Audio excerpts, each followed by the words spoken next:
Asthma নিয়ে কিছু practical tips. আপনার ট্রিগারগুলো জানুন, মানে কোন কোন ফ্যাক্টরে আপনার অ্যাজমা অ্যাটাক হয় সেগুলো আপনাকে খেয়াল রাখতে হবে এবং সেগুলো থেকে দূরে থাকতে হবে। সবসময় ইনহেলার কাছেই রাখুন, যেখানেই যান ইনহেলার কাছে রাখতে হবে। যে কোনো সময় অ্যাজমা অ্যাটাক হতে পারে, অ্যাজমা অ্যাটাক হলেই ইনহেলার ব্যবহার করতে হবে।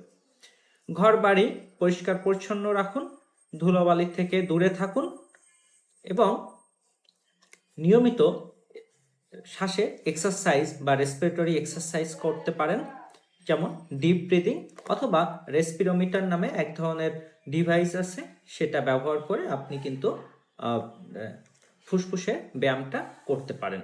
যারা স্মোকিং করেন, স্মোকিং অ্যাভয়েড করুন। এমনকি আশেপাশে যদি কেউ স্মোক করে তাদের থেকেও দূরে থাকার চেষ্টা করুন। আপনাকে জানতে হবে কখন আপনার অ্যাটাক হচ্ছে বা অ্যাটাক আসতে পারে, তখন আপনাকে ইমিডিয়েট অ্যাকশন নিতে হবে।